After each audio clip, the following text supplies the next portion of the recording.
Hello and welcome into this week's NASCAR Xfinity Series Rewind show right here on Racing News Now. As always, I'm your host, Garth Allen. Thank you once again for joining me today. If this is your first time catching a Racing News Now video, consider going down below to hit that subscribe button and ring the bell for notifications so you don't miss a thing going forward from RNN. On today's Xfinity Rewind, we are looking back at Friday night's GoBowling 250 laps, 187.5 miles, around the 3/4 mile Richmond Raceway in Richmond, Virginia. And this was, there wasn't a lot happening in this race.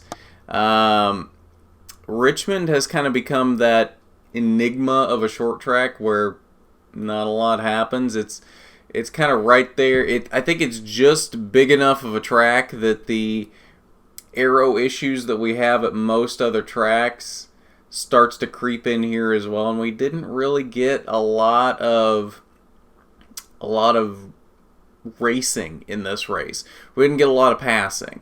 As we'll see when we get to the results, one driver kind of led almost the entire race. 5 caution flags in this race for a total of 31 laps. First one came very early on lap 1 as the 66 of Mike Marlar wrecks on the backstretch. That would be the end of his night very early. Lap number 52, the 5 of Vinnie Miller wrecks in turn 2.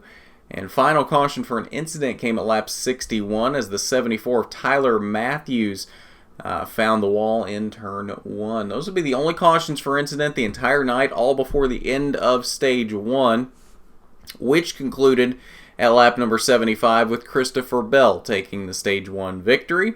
Stage 2 concluded at lap 150. Christopher Bell also won stage 2. So if that is telling you anything right now, it is that Christopher Bell was out front a lot in this race. 238 laps total is what Christopher Bell led in this race. 8 laps went to Austin Cindric and 4 laps went to Brandon Jones. Austin Cindric led the first 6 laps, though, out front from the pole before Bell took the lead on lap 7. He led it for 73 laps at that point before Brandon Jones took the lead for 4 laps on lap 80. Cindric reassumed the lead on lap 84, led for a couple of circuits before Christopher Bell retook the lead on lap 86 and never looked back until lap 250. Christopher Bell dominated this race and put up a statement that he is here.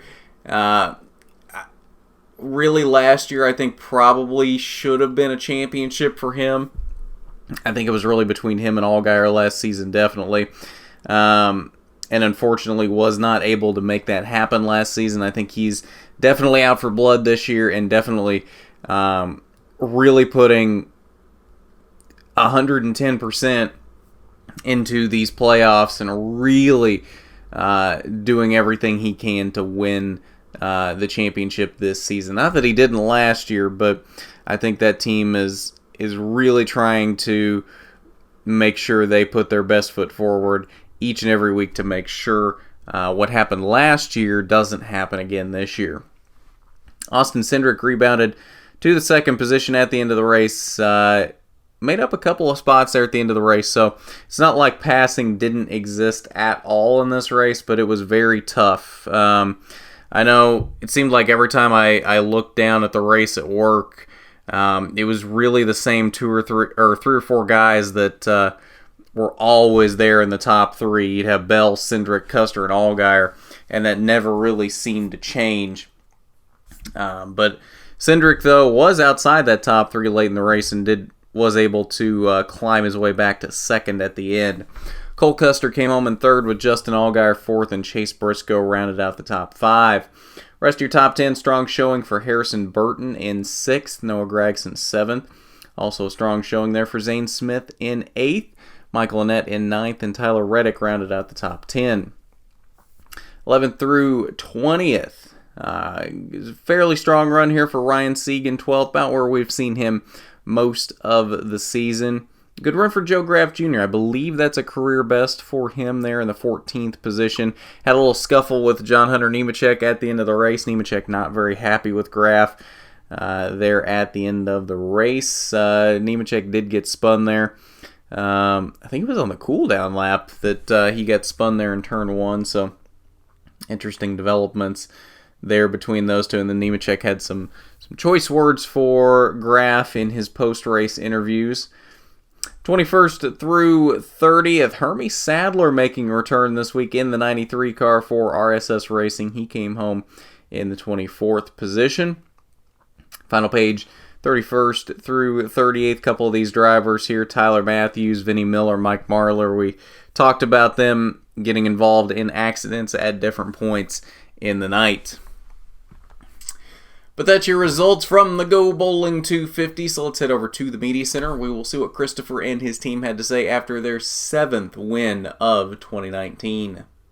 Man, this is a very, very important race, because if you win this one, not only do you get locked into the round of 8, but you got 2 back-to-back weeks and then a off week mixed in there. So we're living stress-free for a long time now, and I'm very thankful for that. And I told my whole team that this is a very important race, and we were able to capitalize on it and win. Well, I mean, he does a nice job here. Obviously, we brought, I don't know, 3 cars now. There's been a tire change. There's been, so there's a lot of different variables that have changed, and our setups kind of evolved as well. But he just has a good knack for getting us where we need to be in practice. I think that's the key here at Richmond is not dialing yourself out. Actually, is coming off the truck fast and then making the right changes and trying to anticipate what you're going to have at night. So he's good at doing that and giving us the right information to have a good car at night. All right, so let's take a look at your playoff grid before wrapping up here today. Obviously, first round of the playoffs here, Christopher Bell made his statement and is locked into the next round with that 7th win of the season. Cole Custer, I think, is definitely pretty secure into the next round on points, unless he has a disastrous next 2 weeks. Probably the same thing for Reddick and Cindric. They've got a pretty good gap on that cutoff line.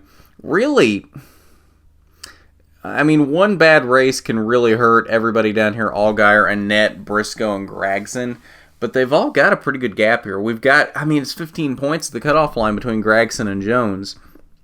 But honestly, I think those are probably your bottom 4 guys in this first round anyway. I think these are probably the drivers that, realistically, in terms of the seasons that they've had, these are probably your bottom 4 and would realistically be your first 4 out. If everything continues to happen as it has throughout the rest of the season, I think Brandon Jones, Ryan Sieg, Justin Haley, John Hunter Nemechek probably will be the first 4 out unless something weird happens. And that's not taking anything away from them, especially Ryan Sieg. Ryan Sieg has had a fantastic season. Not to take anything away from him, but I think realistically he probably is part of that first 4 out. Some of these guys down here, though, I'm surprised at how far below the cutoff line like Haley and Nemechek are. I figured they'd at least put up a little bit of a fight to get into the next round, but it doesn't seem like they're really doing that. It seems like, honestly, Brandon Jones is putting up the best fight to get into the next round, which, honestly, I figured he and Sieg would probably be the bottom 2 in this round. So it's kind of interesting how this is playing out, but again, we've got 15 points at the cutoff line. And the Roval is a bit of a wild card, so I don't want to say anybody's safe just yet, because we know what can happen at the Roval next week, so I don't want to say anybody is safe just yet, but if these top 8 can get through the Roval and hold roughly the same distance on the cutoff line as what they're at now, I think they're pretty safe. Obviously, that can change. Obviously, we know what the Roval can do and what a wild card it can be. We saw it last year in both Xfinity and in Cup. So,